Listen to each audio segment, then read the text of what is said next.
नमस्कार दोस्तों, आइए जानते हैं उत्तराखंड की ताजा और बड़ी खबरें इस वीडियो में। और दोस्तों, आप उत्तराखंड के किस जिले से ये वीडियो देख रहे हैं, कमेंट करके जरूर बताएं। केदारनाथ रेस्क्यू में कल 5वें दिन 1401 यात्रियों की सुरक्षित निकासी, ड्रोन से जारी है खोजबीन। केदारनाथ पैदल मार्ग पर अतिवृष्टि के बाद फंसे यात्रियों और स्थानीय लोगों का रेस्क्यू ऑपरेशन कल 5वें दिन भी जारी रहा। सोमवार को कुल 1401 लोगों को सुरक्षित निकाला गया, जिसमें हेलीकॉप्टरों से 645, पैदल मार्ग से 584 और भीमबली लिंचोली चौमासी मार्ग से 172 लोग शामिल हैं।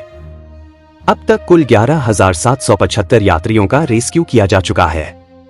एसडीआरएफ ने केदारनाथ मार्ग पर ड्रोन से 5 किलोमीटर क्षेत्र में सर्च ऑपरेशन चलाया, जिसके दौरान लिंचोली में एक शव बरामद हुआ। यह शव हरियाणा के निवासी गौतम का था। एनडीआरएफ और एसडीआरएफ की टीमें विभिन्न स्थानों पर रेस्क्यू ऑपरेशन में जुटी हैं।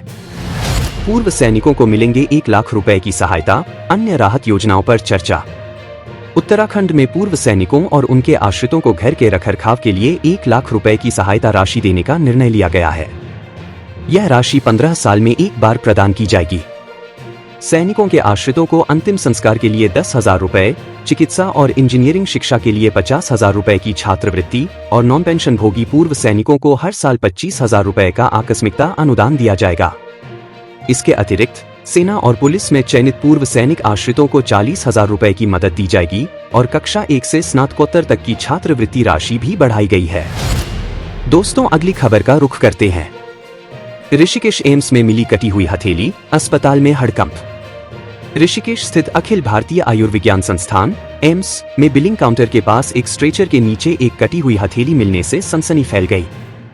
सुरक्षा कर्मियों और पुलिस को सूचित कर दिया गया है और मामले की जांच की जा रही है। एम्स प्रशासन ने घटना की जानकारी जुटाने के लिए कदम उठाए हैं।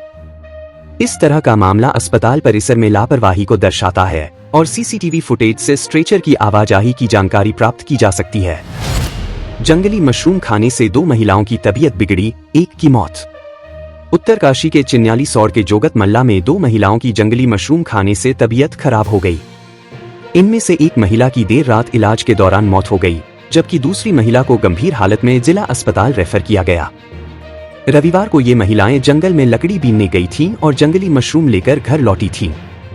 मृतका बिंदा देवी 60, पत्नी वेद प्रकाश घर में अकेली रहती थीं, जबकि ममता देवी 40, पत्नी स्व कन्हैया लाल का एक बेटा है जिसने मशरूम नहीं खाया। दोनों महिलाओं की तबीयत बिगड़ने पर पड़ोसियों ने उन्हें इलाज के लिए अस्पताल पहुंचाया, जहां बिंदा देवी की मौत हो गई और ममता देवी की हालत गंभीर बनी हुई है। दोस्तों, खबरों में आगे बढ़ते हैं। मसूरी में भारी बारिश, देहरादून और नैनीताल में येलो अलर्ट। उत्तराखंड में मौसम ने दोपहर बाद करवट बदली। मसूरी में मूसलाधार बारिश से जनजीवन अस्त-व्यस्त हो गया और शहर में घना कोहरा छा गया। मौसम विज्ञान केंद्र ने देहरादून और नैनीताल के कुछ इलाकों में भारी बारिश का येलो अलर्ट जारी किया है। उत्तरकाशी, हरिद्वार और ऊधम सिंह नगर के कुछ हिस्सों में भी तेज बारिश की संभावना है। मौसम वैज्ञानिकों के अनुसार 6 और 7 अगस्त को कुछ जिलों में और अधिक बारिश हो सकती है। मुख्यमंत्री धामी ने आर्टिफिशियल इंटेलिजेंस पर दिया जोर। उत्तराखंड के मुख्यमंत्री पुष्कर सिंह धामी ने सोमवार को मुख्यमंत्री आवास देहरादून में आर्टिफिशियल इंटेलिजेंस (एआई) पर आधारित सेमिनार में भाग लिया। उन्होंने राज्य में एआई मिशन को सफल बनाने के लिए सेंटर ऑफ एक्सीलेंस की स्थापना की घोषणा की। मुख्यमंत्री ने कहा कि एआई के सहयोग से राज्य को आगे बढ़ाने के लिए मंथन किया जा रहा है, जिससे इकोलॉजी, इकोनॉमी, टेक्नोलॉजी, अकाउंटेबिलिटी और सतत विकास में महत्वपूर्ण प्रगति होगी। उन्होंने कहा कि प्रधानमंत्री नरेंद्र मोदी का विज्ञान, टेक्नोलॉजी और एआई पर विशेष ध्यान रहता है। एआई ने लोगों का समय बचाने और उद्योग, चिकित्सा, कृषि, शिक्षा, स्वास्थ्य में नवाचार लाने में प्रमुख भूमिका निभाई है। मुख्यमंत्री ने कहा कि राज्य सरकार हर क्षेत्र में तेजी से कार्य कर रही है, जिससे उत्तराखंड ने सतत विकास लक्ष्यों के सूचकांक में पहला स्थान प्राप्त किया है। इस अवसर पर दिनेश त्यागी ने कहा कि राज्य में एआई को बढ़ावा देने के लिए बुनियादी ढांचे की स्थापना की आवश्यकता है और हर स्थान को हाई स्पीड इंटरनेट कनेक्टिविटी से जोड़ना होगा। प्रोफेसर ओपीएस नेगी ने एआई को समय की जरूरत बताते हुए शिक्षा व्यवस्था में इसके उपयोग पर जोर दिया। उपाध्यक्ष अवस्थापना अनुश्रवण परिषद विश्वास डाबर, सचिव नितेश झा और विभिन्न विश्वविद्यालयों के कुलपति भी इस सेमिनार में उपस्थित थे। आइए दोस्तों, फटाफट अगली खबर का रुख करते हैं।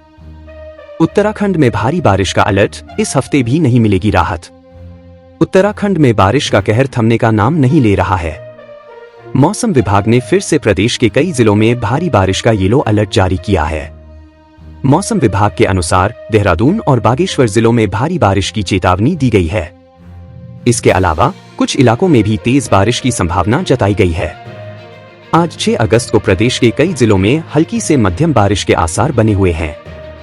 अगले एक हफ्ते तक इसी तरह की स्थिति बनी रहेगी, यानी इस हफ्ते उत्तराखंड को बारिश से कोई राहत नहीं मिलेगी। मौसम विभाग ने चेतावनी दी है कि मंगलवार 7 अगस्त को उत्तरकाशी, चमोली, बागेश्वर, रुद्रप्रयाग, देहरादून, टिहरी, पौड़ी और नैनीताल जिलों में सामान्य से अधिक वर्षा का अनुमान है।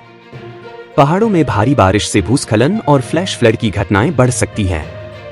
लोगों को सतर्क रहने की सलाह दी गई है। खासकर उच्च हिमालयी क्षेत्रों में आवागमन करने वाले और नदी नालों के पास रहने वाले लोगों को सावधानी बरतने की हिदायत दी गई है। चलिए दोस्तों, अब नजर डालते हैं आज के रोजगार समाचारों पर। उत्तराखंड में सरकारी नौकरी का सुनहरा मौका, 1744 पदों पर भर्तियां। उत्तराखंड के बेरोजगार युवाओं के लिए अच्छी खबर है। इस अगस्त महीने में 1744 पदों पर सरकारी भर्तियां होने जा रही हैं। उत्तराखंड अधीनस्थ सेवा चयन आयोग UKSSC ने इस महीने में 2 महत्वपूर्ण परीक्षाओं के कार्यक्रम तय किए हैं, जिनमें सहायक अध्यापक और स्केलर पदों के लिए परीक्षाएं शामिल हैं। सहायक अध्यापक LT के लिए भर्ती की विज्ञप्ति इस साल मार्च में जारी की गई थी। इसके लिए 22 मार्च से 12 अप्रैल 2024 तक आवेदन प्राप्त किए गए थे।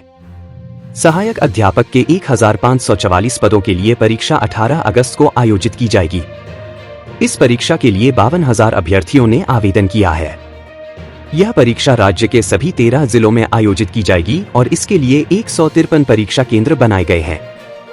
स्केलर पद के लिए भी बड़ी संख्या में युवाओं ने आवेदन किया है। इस पद के लिए मार्च में विज्ञप्ति जारी की गई थी और 18 मार्च से 8 अप्रैल तक आवेदन प्राप्त किए गए थे। स्केलर पद के 200 पदों के लिए परीक्षा 25 अगस्त को आयोजित की जाएगी।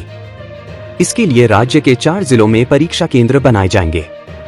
उत्तराखंड अधीनस्थ सेवा चयन आयोग UKSSC परीक्षा को पारदर्शी बनाने के लिए तकनीक का उपयोग कर रहा है।